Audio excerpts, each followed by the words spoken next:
Bienvenue dans les coups de boost avec Virginie, un podcast pour bien démarrer la journée, conscient et engagé, en diffusion le lundi. À partir d'une citation qui m'a inspirée, je vous apporte des angles de réflexion et surtout une tonne d'ondes positives pour cette journée et plus encore. Si vous souhaitez être informé de la diffusion de chaque nouvel épisode, abonnez-vous sur votre plateforme de podcast préférée. Et sur YouTube, pensez à cliquer sur la petite cloche, sinon vous ne recevrez pas les notifications. Pour vivre ces coups de boost en live, rendez-vous le mercredi dans le groupe Facebook privé Osmose, harmonisons nos relations. Vous pouvez aussi me retrouver sur ma chaîne YouTube Virginie Chastel ou ma page Facebook du même nom.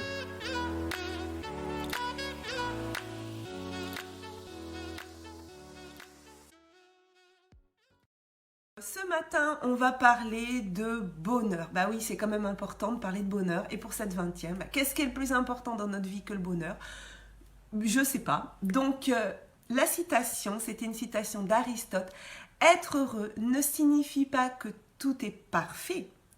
Cela signifie que vous avez décidé de regarder au-delà des imperfections.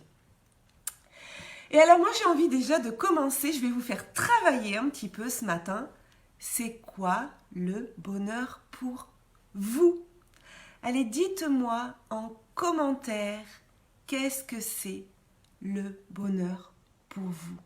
Voilà, dites-moi ça, je vais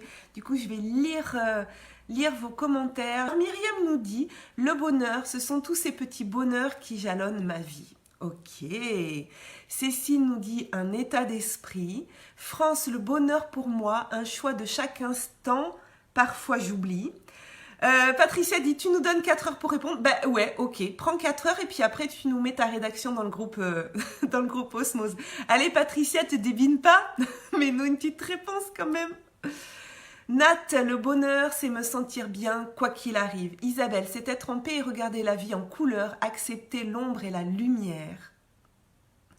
C'est top, j'adore vos retours, ça me met en énergie. J'espère que c'est pareil pour vous. Voilà, je vois des petits cœurs qui arrivent sous les commentaires. Nati, le bonheur pour moi, c'est un état interne, une façon d'être et de voir la vie. Oui, je suis d'accord, un état interne, et justement, je vais en parler. Je vais vous reparler de la théorie polyvagale et du système nerveux autonome. Marilyn, c'est tellement vaste. La paix, la sérénité, le sourire intérieur. Oui, c'est tellement vaste. Hello Antoine, donc tu nous dis faire confiance à l'univers. Ça, c'est pour toi le bonheur, c'est ça ? Faire confiance à l'univers. Ok. Top. Allez, encore plein de définitions, s'il vous plaît, pour qu'on monte tous notre énergie ensemble. Joël, le bonheur, ce sont ces moments de plénitude, ces états de ventral à répétition. Oui, Joël, toi, tu sais déjà de quoi je vais parler, de ventral. Je vais vous en reparler pour ceux qui ne savent plus ou qui ne savent pas de quoi on parle quand on parle de ventral. Et puis, j'ai envie de vous poser la question de l'inverse. Qu'est-ce qui ne vous apporte pas de bonheur ? Dites-moi, c'est pas pour plomber l'ambiance, mais c'est juste pour vous faire travailler un peu, puis on va avancer ensuite. À contrario, donc, qu'est-ce qui ne vous apporte pas de bonheur ? Dites-moi dans le chat des choses qui ne vous apportent pas de bonheur ou qui vous apportent du malheur. Si on peut prendre le mot contraire. Ah là, je vois qu'il y a un petit délai un petit peu plus long pour répondre. Alors, c'était difficile pour répondre à qu'est-ce que c'est le bonheur, mais j'ai l'impression que c'est encore plus difficile de dire qu'est-ce qui n'apporte pas de bonheur. Donc, Mélina nous disait, le bonheur, c'est la douceur du moment présent, me connecter avec mon cœur. Top. Voilà, on va essayer de voir comment on peut orienter notre attention entre ces moments de bonheur et ces moments où il y a un manque de bonheur. Marilyn, tu nous dis, c'est les repas en famille et le sourire sur le visage de mes enfants. Ouais, pour le bonheur. Alors Isabelle Cardino nous dit ce qui n'apporte pas donc de bonheur, la négativité, et elle nous met des smileys morts de rire. Myriam nous dit un état d'esprit négatif, de la négativité chez les personnes qui m'entourent. Ok, ouais, ça nous apporte pas de bonheur, je suis d'accord. Allez, quoi d'autre? Encore des petites réponses. Marilyn dit les cassures, les séparations. Oui, les cassures et les séparations, tout ce qui va être rupture, c'est des choses qui nous apportent pas de bonheur, parce que ça nous met en insécurité. Joël nous dit, ah, le message est parti. Alors, ah si, la mauvaise foi qui me fait sortir de mes gonds. Ok, ouais, carrément. Mélina, pour moi, c'est de me laisser parasiter, laisser mon mental prendre trop de place. Alors le mental, justement, retiens ça Mélina, justement le mental qui prend trop de place parce que je vais en parler. Nati, certaines de mes pensées quand je suis en réaction aux autres et aux choses. Patricia, quand j'imagine plein de scénarios catastrophes, exactement, les scénarios catastrophes, les scénarios d'anticipation, ce que tu imagines, ça n'apporte pas de bonheur. France, tu nous dis le jugement des autres et parfois les miens. Ouais, effectivement. Le jugement. Alors quand tu dis le jugement des autres, c'est le jugement qu'ont les autres sur les choses ou le jugement que toi tu as sur les autres. Est-ce que tu peux nous préciser ce que tu veux dire? Nat, tu nous dis la jalousie des autres, leur besoin de nous contrôler, la négativité, le cogito. Ouais, exact. Ok. Alors, je vais vous laisser mettre d'autres réponses si vous voulez, puis je viendrai les lire après. En tout cas, j'ai envie de commencer les deux, ok France, tu nous dis donc le jugement que les autres peuvent avoir et le jugement que toi tu peux avoir sur les autres. Oui, ça peut apporter un manque de bonheur. Alors j'ai envie de commencer ce que j'ai à vous dire par ce petit rappel que certaines connaissent, qui est que ce sur quoi tu mets ton attention prend de l'expansion. Et oui, plus on regarde les choses qui ne vont pas, plus les choses ne vont pas. Et plus on regarde les choses qui vont, plus les choses vont. Alors ça peut paraître comme ça un petit peu bête, mais j'aime bien prendre l'exemple de la voiture. Quand vous changez de voiture, c'est bizarre, tout d'un coup, vous n'aviez pas remarqué qu'avant, beaucoup de personnes avaient la même voiture que vous, mais depuis que vous avez cette voiture, vous la voyez partout. Moi, ça s'est passé pour la voiture d'une amie, le jour où elle a acheté une Panda jaune. Ben, bizarrement, avant, je voyais quasiment jamais de Panda jaune. Et tout d'un coup, je me suis mis à voir des pandas jaunes partout, à tel point que quand on part en vacances, alors là, ça fait longtemps qu'on n'est pas parti en vacances, mais quand on partait en vacances ou en week-end, je voyais à chaque fois, une panda jaune et ça m'amusait avec mon conjoint et les enfants, ça m'amusait de la prendre en photo, ou même des fois on se prenait en photo à côté de la panda et on l'envoyait à notre copine en disant « Bon, Élise, ça suffit, tu nous suis partout. » Voilà. Alors Myriam nous dit c'est aussi un peu comme la loi de l'attraction, exact, Mélina, ce qui résiste persiste, tout à fait. Et ce à quoi tu résistes persiste, ouais. Donc ce sur quoi tu mets ton attention prend de l'expansion et ça c'est en lien avec notre état de sécurité ou d'insécurité. Plus nous sommes insécures, plus le monde est dangereux selon notre vision. Et donc, moins on voit les moments de bonheur. A contrario, plus on est sécure, plus notre vision du monde est belle, alors que la réalité est la même, hein, mais plus notre réalité, notre vision du monde est belle, car nous ne sommes pas à ce moment-là envahis par nos peurs qui mettent un filtre en fait sur notre monde. Notre peur met un filtre un petit peu gris, un petit peu flou, qui transforme notre réalité. Donc c'est important d'agir à la source, c'est-à-dire à notre état. Parce que si on n'agit pas à la source, le filtre il sera toujours un peu gris. Et alors devenir sécure, eh bien ça se travaille. Et ça ne se travaille pas avec le mental. Alors ça va pouvoir se travailler avec le mental, mais la première façon de travailler notre sécurité, c'est d'abord d'agir sur notre corps avant de faire intervenir notre mental. Je vous l'avais déjà dit, mais je le redis parce qu'il y a des personnes nouvelles dans le groupe. Et puis vous savez, la pédagogie, hein, c'est ça, c'est redire. Alors c'est mon côté prof, désolée. Mais c'est important, voilà, de redire les mêmes choses parce que les mêmes choses, 2 mois après, vous n'allez pas les entendre de la même façon. Et donc, je peux dire la même chose. Moi aussi, quand j'écoute François Lemay, par exemple, eh bien, il dit toujours le même discours, c'est toujours les mêmes enseignements. Mais selon là où on en est de notre propre développement, on ne va pas l'entendre de la même façon. Donc, je vais redire. Et oui, tu nous dis, Isabelle, oh, notre merveilleux corps. Oui, notre corps, dans notre corps, donc on a le mental et on a le corps, dans notre être en fait, et il y a des informations qui circulent entre notre corps et notre cerveau, et entre notre cerveau et notre corps. Eh bien, notre cerveau envoie 20% d'informations à notre corps, mais notre corps envoie 80% d'informations à notre cerveau. C'est pour ça qu'il faut d'abord travailler sur le corps, parce que si on ne travaille que sur le cerveau, que sur le mental, on n'agit que sur 20% en fait de notre être, de nos capacités, de ce qui se passe en nous. Cécile nous dit la répétition fixe la notion. Effectivement. Et alors pour petit rappel donc de la théorie polyvagale, notre système nerveux autonome, il va nous réguler en 3 états. Voilà. On peut être soit en état qu'on va appeler de dorsal. Là, on est dans un état où il y a un danger très important, même s'il n'est pas réel. Hein, c'est un danger qui peut être perçu, qui n'est pas forcément réel. Et donc, on va être en insécurité et on va être dans une psychologie d'isolement, d'inhibition, de victimisation, d'effondrement sans solution pour s'en sortir.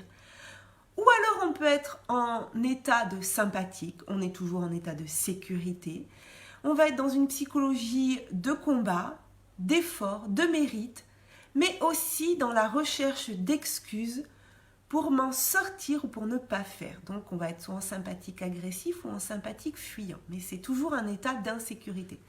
Ou alors, 3e état, et c'est celui qu'on va rechercher, un état de ventral. Là, on est en sécurité, on est dans une psychologie de lien avec les autres, de lien avec nous-mêmes, de vulnérabilité. On accepte cette vulnérabilité sans crainte. On va être dans une recherche de solutions et de croissance. Et ça, c'est l'état qu'on va rechercher. Donc, pour voir le bonheur à l'extérieur, il va d'abord falloir mettre du bonheur à l'intérieur. Et j'ai envie de vous parler aussi du coup de cette gratitude, le fait d'être en gratitude par rapport à ce qui se produit, d'être reconnaissant. Alors au début, hein, vous le savez, on en a déjà parlé, c'est un exercice qui peut être un petit peu difficile d'avoir de la gratitude, d'être dans cette reconnaissance de ce qui se passe, dans cette reconnaissance de ce qu'on vit, d'aller chercher ces petits moments de gratitude, de bonheur. Et faire l'exercice d'avoir de la gratitude pour un maximum de choses, c'est vraiment important, même des choses toutes petites. Par exemple, là, moi, je suis vraiment en gratitude de me dire, et là, je vois, ça apparaît sur mon écran, qu'il y a 14 personnes qui sont connectées avec moi ce matin. Donc, on est 15 personnes en train de partager ce moment. Voilà, ce moment de bonheur. En tout cas, pour moi, c'est un moment de bonheur. Petit ou grand, suivant les jours, suivant le ressenti. Mais en tout cas, c'est un moment de bonheur. Oui, Myriam nous dit, c'est un super exercice. À force de voir tous ces petits bonheurs, petits ou grands, ces petites choses autour de nous, eh bien, ça devient un réflexe, ça devient une habitude. Plus on prend l'habitude de voir des petits bonheurs, plus on en voit, comme la panda jaune de mon ami. On peut avoir perdu ou ne pas avoir cette habitude de voir tous les petits bonheurs de la vie. On peut passer son temps à se plaindre, mais honnêtement, est-ce que ça nous met dans un état agréable de se plaindre? S'il y a une personne là qui trouve ça agréable d'être dans un état de plainte, dites-moi en commentaire. Oui, moi je trouve ça agréable, alors dites-moi ce que vous ressentez, ce que ça fait dans votre corps. Voilà, à quel point ça peut être agréable d'être dans un état de plainte. Dites-moi, je serais vraiment curieuse de savoir si certains d'entre vous trouvent ça agréable d'être dans un état de plainte. Myriam, tu nous dis c'est un switch à faire. France, pour moi aussi, moment de bonheur. J'adore t'entendre parler du ventral tellement instructif. Ben, écoute, dans ce cas-là, c'est un bonheur partagé et ça augmente mon bonheur, le fait de savoir que toi aussi, tu trouves ça... que ça te met en état de bien-être. Moi, personnellement, j'ai choisi C'est vraiment, je pèse mes mots, j'ai vraiment choisi. Au début, c'est un effort, c'est un choix de ne pas vouloir être dans un état désagréable.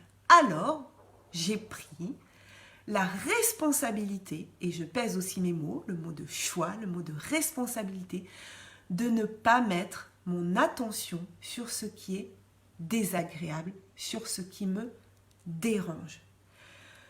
Si par exemple, je vais vous prendre un exemple. L'autre jour, mon conjoint rentre du travail et la journée, pour lui, c'était pas passé de façon très top, voilà. Mais une fois rentré à la maison, il est plus au travail. Donc voilà, il me dit voilà, ça s'est passé comme ça, c'est pas une bonne journée. Et là, donc je l'écoute, hein, je ne veux pas lui couper la parole, il a besoin à ce moment-là de me partager ça. Mais très rapidement, je lui dis, je lui dis là, tu sais quoi, la journée du travail, elle est finie, le travail, il est resté là-bas, et là maintenant, tu es à la maison et tout va bien. Voilà. Je l'ai co-régulé en fait, c'est-à-dire que moi je me suis mise en ventral, j'étais pas en insécurité, j'étais en sécurité. Pour moi la journée s'était bien passée, ou du moins j'avais fait le choix de ne pas mettre mon attention sur les choses qui auraient pu mal se passer. Et je le voyais lui qui allait partir dans cet état de ressasser en fait ce qui s'était mal passé. Donc tout de suite je lui ai proposé de faire le switch et de dire allez ça c'est fini, hein. Je dis là ça va bien, tout va bien, donc c'est ok. Alors du coup, Myriam nous dit oui, comme France, le mercredi matin égale un petit moment de bonheur et c'est pour ça que je suis là, top. Myriam dit oui, tout à fait, c'est un choix, une responsabilité. Et Isabelle nous dit j'adore aussi les mercredis avec vous, j'apprends, je grandis, top. On apprend ensemble et on avance ensemble. Alors quand je vis une situation dérangeante, agaçante, je peux subir. Je peux rester dans cet état de mal-être ou je peux choisir de mettre mon attention ailleurs. Et c'est là qu'il faut avoir conscience de ce que l'on veut. On peut se faire piéger, on peut se laisser emmener par la négativité, par la morosité. On peut se laisser piéger et ça m'arrive encore. Vous voyez, quand mon conjoint est rentré, j'aurais pu me faire piéger. Non pas que derrière le piège, je ne voyais pas une intention de sa part de me mettre dans un piège et dans un état de négativité. Hein. Mais c'est le piège que moi-même je me tends en fait. C'est-à-dire j'aurais pu me laisser piéger et donc aller dans son sens en disant oh là là, ouais c'est vrai, franchement c'est pénible, oh là là. Et puis moi du coup, ça aurait pu transformer mon état.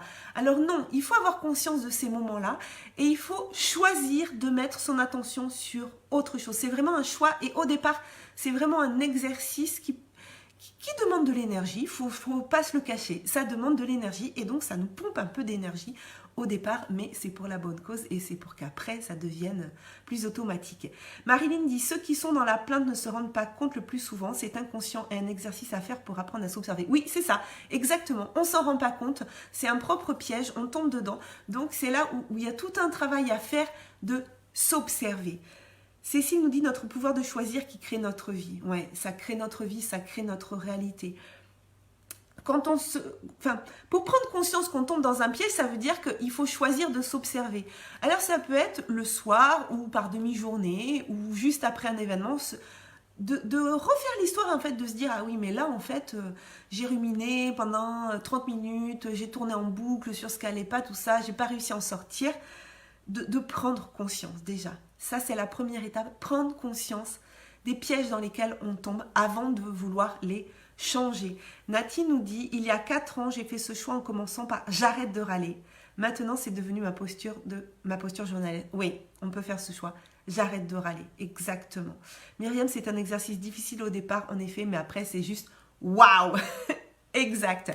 Alors après, j'ai envie de vous dire, et je vais être un petit peu provocante, après, si on aime être dans la merde, moi, j'empêche personne d'y rester. Hein. Donc ça, c'est un choix personnel. Les personnes qui aiment être dans la merde, si vous aimez ça, restez-y et continuez. C'est pour ça que tout à l'heure, je vous posais la question, s'il y en a qui qui se sentent bien d'être dans un état où on râle, un état où on rumine, bah dites-moi ce que vous ressentez, je trouverais ça intéressant de partager avec vous à ce sujet. Nat nous dit parfois il faut avoir une phase de reconnaissance avant de pouvoir passer au positif, mais cela aussi implique une blessure, oui. Cécile nous dit au plus on prend l'habitude de s'observer, au plus le switch vient naturellement. Exactement, plus on le fait, plus c'est facile, mais au début, voilà, c'est un petit peu difficile. Donc, on a deux choses à faire. Choisir. Donc, première chose, faire un choix. Choisir qu'on ne veut pas. Je n'ai pas dit qu'on va y arriver tout de suite, hein, mais en tout cas, choisir qu'on ne veut pas focaliser notre attention sur ce qui nous dérange. Et ensuite, agir sur notre état de sécurité. Et j'en reviens à la théorie polyvagale et la stimulation donc du nerf vague qui agit directement sur notre état corporel de sécurité. Et comme je vous disais qu'il y avait 80% qui venaient du corps vers le mental, en agissant sur notre état corporel, on va agir sur les informations que notre mental va envoyer à notre cerveau. Ça va donc passer d'abord par des sensations, ensuite des émotions, des sentiments, ensuite des pensées. Voilà. Donc il faut d'abord changer les sensations. Et ensuite, eh bien, on entretient la boucle. On travaille sur notre volonté de ne plus mettre notre attention sur ce qui nous dérange. On travaille sur notre état corporel et hop, on fait la boucle, on fait la boucle, on fait la boucle. Et au bout d'un moment, la boucle, elle devient inconsciente. Voilà. Vous savez, c'est cette histoire de, au début, je ne sais pas que je ne sais pas. Ensuite, je sais que je ne sais pas. Ensuite, je sais que je sais. Et ensuite, je ne sais pas que je sais, je ne sais plus que je sais. Quand on a commencé à apprendre à conduire, avant de conduire, si vous avez des jeunes en conduite accompagnée, moi j'en ai une, enfin une jeune adulte, elle a 18 ans, au début, on ne sait pas qu'on ne sait pas conduire. Ensuite, quand on commence à conduire, on se rend compte qu'on ne sait pas conduire. Là, la prise de conscience. Ensuite, on sait conduire et on sait qu'on sait conduire, on se rend compte. Et puis après, on conduit sans s'en rendre compte. Donc, on ne se rend même plus compte de ce que c'est devenu ancré en nous. On n'a plus besoin de réfléchir, on n'a plus besoin d'avoir conscience qu'on sait conduire et d'avoir conscience de ce qu'il faut faire. Ça devient inconscient. Et c'est les 4 étapes. Marie-Hélène nous dit, on peut se demander comment ça peut être mieux autrement. Se poser, s'observer et la détente arrive. Un exercice que je pratique. Exactement. Patricia nous dit, dimanche après-midi, j'ai reçu un appel qui m'a mise en stress et tout le lundi. Je me rendais compte de la boucle, de la boule au ventre et la difficulté de me sortir de ce vortex. J'ai fini par les bonhommes allumettes. Oui, alors si tu... Ouais, exactement, tu as plein de techniques. Si tu connais pas la théorie polyvagale, ce dont je suis en train de parler avec les états de ventral, dorsal et sympathique, je t'invite dans le groupe. Je vais t'identifier tout à l'heure sous la vidéo. Il y a une petite vidéo qui explique ces 3 états du système nerveux autonome. Je pense que ça pourrait vraiment t'intéresser. Et après, il y a des exercices, Patricia, donc les bonhommes allumettes, effectivement. Il peut y avoir des exercices de méditation, de visualisation, mais vraiment de stimulation du nerf vague. Et voilà, là j'ai pas le temps sur ce coup de boost, puis c'est pas le sujet du coup de boost de vous proposer les exercices de stimulation du nerf vague, surtout que je vois qu'il est déjà 9h03, mais je pourrais vous donner des informations dans le groupe. Alors en changeant notre état, eh bien on change notre façon de voir le monde quand on passe d'un état d'insécurité à notre état de sécurité. Donc concernant Patricia, tu étais dans un état d'insécurité corporel et donc ça agit sur ton mental. Si on agit sur le corporel et qu'on nous met en état de sécurité, on va changer notre façon de voir le monde. La réalité va rester la même, mais notre réalité, elle va changer. On a mis du beau, on a mis du positif, on a mis de l'apprentissage, on a mis du bonheur dans notre vie. Donc on agit d'abord sur le corporel. Marie-Hélène, oui, ça t'intéresse aussi. Donc je vais t'identifier, je me le note tout à l'heure, Marie-Hélène et Patricia sous la vidéo sur le système nerveux autonome.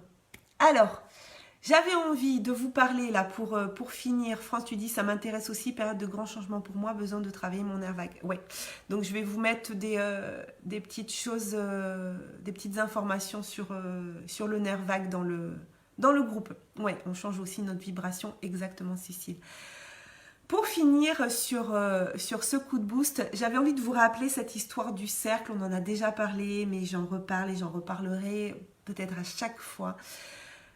Imaginez un cercle, vous avez les choses à l'intérieur du cercle, c'est les choses, ce sur quoi on peut agir. Et ce qui est à l'extérieur de notre cercle, c'est ce sur quoi on ne peut pas agir. Voilà. Donc quand il se passe quelque chose, si j'aime bien toujours prendre l'exemple de la météo parce que c'est vraiment très parlant. S'il se met à pleuvoir, est-ce que je vais pouvoir agir dessus? Non, la pluie, la météo, le temps, c'est à l'extérieur de mon cercle. Je ne peux pas agir dessus. Donc, c'est pas la peine de passer son temps à râler. Il pleut, il fait froid, il neige, tout ça. On ne peut pas agir dessus. Sur quoi on peut agir? On peut agir sur nos vêtements. On peut agir à l'intérieur dans la maison, par exemple, sur le chauffage, mais on peut aussi choisir de ne pas augmenter le chauffage et on peut choisir de mettre un bon gilet tout doux qui nous réchauffe. Voilà, d'essayer de voir à chaque fois dans les situations qu'est-ce qui est à l'extérieur et ce sur quoi je ne peux pas agir. Donc on ne perd pas de temps, on ne perd pas d'énergie sur ce sur quoi on ne peut pas agir. On se concentre sur l'intérieur. Et j'ai envie de vous redire cette citation de Marc Aurèle. Moi, j'adore les citations parce que je trouve qu'à chaque fois, ça nous permet d'ancrer les choses. Mais après, voilà, il ne suffit pas de les lire et de les dire. Il faut appliquer les principes. Marc Aurèle nous disait « Que la force me soit donnée de supporter ce qui ne peut pas être changé et le courage de changer ce qui peut l'être, mais aussi la sagesse de distinguer l'un de l'autre. » Voilà, c'est exactement le cercle. L'extérieur, l'intérieur. À l'extérieur, je ne peux pas agir dessus, donc je me concentre sur l'intérieur. Et surtout, j'ai cette sagesse de distinguer les deux et de ne pas confondre. Donc de ne pas essayer d'agir sur l'extérieur, mais par contre de prendre la responsabilité d'agir sur ce qu'il y a à l'intérieur et donc d'arrêter de se plaindre. Et ensuite, se poser la question. Et tout à l'heure, on parlait de jugement des autres, qu'on pouvait avoir sur les autres et que les autres pouvaient avoir sur nous. Et ensuite, se poser la question de notre regard sur les imperfections du monde, puisqu'on revient sur la citation, hein. Être heureux ne signifie pas que tout est parfait. Cela signifie que vous avez décidé de regarder au-delà des imperfections. Donc, posons-nous la question de notre regard sur les imperfections du monde et les imperfections des autres, donc du jugement qu'on pose sur les autres. Quand ces imperfections chez les autres nous insupportent, c'est peut-être qu'on n'accepte pas nos propres imperfections. Et alors là, eh bien, il faut faire un travail d'apprendre à se connaître, d'apprendre à connaître nos forces et nos faiblesses. Et en apprenant à nous connaître, on va activer la tolérance et la bienveillance. La tolérance et la bienveillance envers les autres, mais la tolérance et la bienveillance envers nous-mêmes aussi. Alors, je regarde ce que vous avez mis en commentaire. Myriam nous dit « Agir sur le corporel, ça m'intéresse aussi, car je pense que je le néglige encore trop. » Ok. Nat, moi aussi, je veux bien. Myriam, j'ai pensé à ça hier quand il pleuvait. J'ai remercié la nature de nous offrir de l'eau nécessaire à la vie. Oui, tu peux changer ta façon de voir le monde. Et ça va changer ton état de bien-être. Si tu regardes la pluie comme étant négative, tu vas te mettre en énergie négative. Si tu regardes la pluie avec une énergie positive, avec une vision positive, tu te mets en énergie positive. Mélina nous dit, c'est souvent notre reflet, les imperfections des autres. Exactement. Et ensuite, si on a du mal à trouver notre bonheur, si on a du mal à être positif, on peut commencer par en donner aux autres une petite action de gentillesse, un service rendu, une main tendue. En donnant du bonheur aux autres, on va se mettre dans une énergie positive, une énergie du don, une énergie du partage.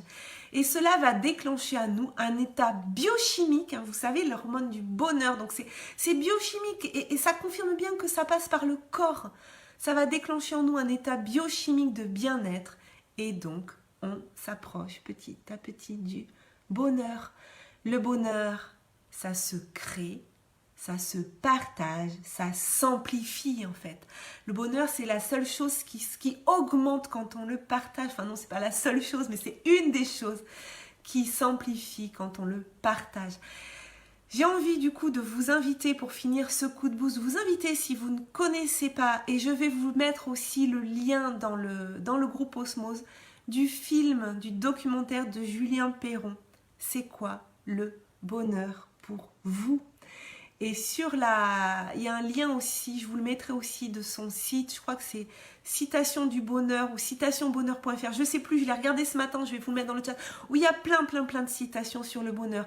C'est ça aussi, d'aller lire des citations sur le bonheur, d'aller se mettre dans cet état de bien-être, et bien ça peut nous aider à cultiver notre bonheur. Voilà tout ce que je voulais vous dire ce matin, j'espère que ça vous fait du bien.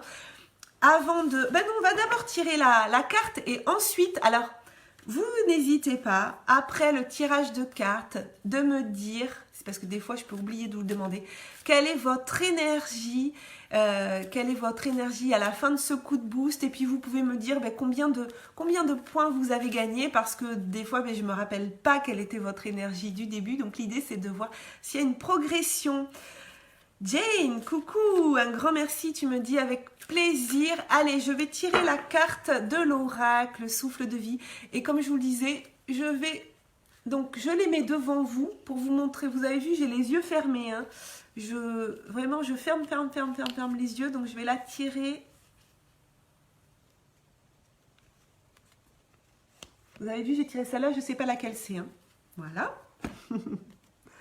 Alors, cette jolie carte qui s'appelle Vibre. Tout est énergie et vibration, même toi.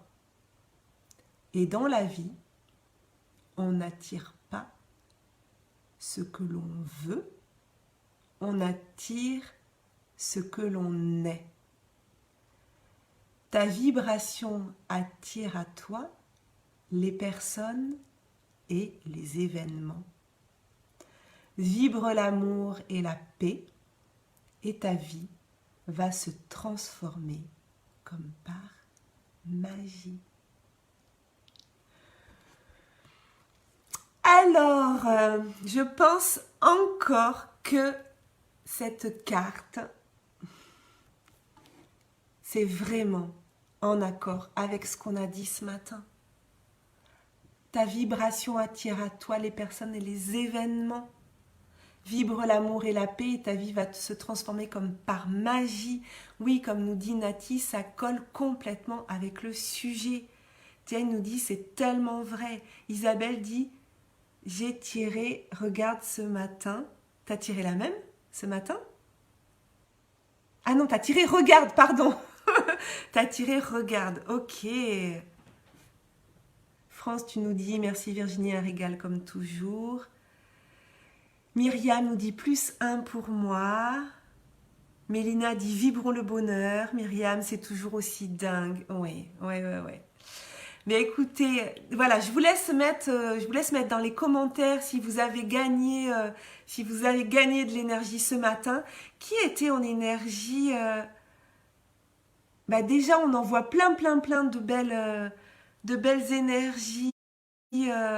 Aline. Je crois que c'est Lynn qui se faisait opérer ce matin. On envoie plein de belles énergies à tout le monde. Joël, parfaitement raccord avec ce qu'on partage aujourd'hui. Aujourd'hui, +1 pour moi, bisous à tous. Nat, tu nous dis 8. Ouais, moi j'ai gagné, je suis à 10. Voilà, je suis vraiment dans une belle énergie. Belle journée à tous. Je vous dis à très bientôt. Je vous dis à mercredi prochain dans le 21e coup de boost. Je vous partage dans le groupe des choses sur le système nerveux autonome et sur le nerf vague. Isabelle nous dit merci 9, 1 de plus. Mélina, un beau gain d'énergie, c'est top. Nati, t'es passée de 7 à 9, j'en suis ravie. Je vous souhaite une très belle journée, plein de belles vibrations pour Lynn, nous dit Myriam. Oui, plein de belles vibrations. Là, je vous invite tous, là, tout de suite, maintenant, en même temps, moi j'en ai des frissons, on pense à Lynn et on lui envoie plein de belles ondes. Merci de penser toutes et tous, voilà, en même temps à elle. C'est top, top, top. À mercredi prochain. Passez une très belle journée. Surtout, prenez soin de vous. Cultivez la gratitude et le bonheur. Ciao les amis. À très bientôt. Si ce coup de boost vous a plu, sentez-vous libre de le partager. Je vous invite aussi à découvrir mon autre podcast, Osmose, Harmonisons nos relations, dans lequel je vous propose tous les vendredis une aventure audio vers la découverte d'une personne qui m'a partagé son histoire, ses épreuves et les actions mises en place pour retrouver son équilibre et son énergie. Belle journée à vous et surtout, prenez soin de vous.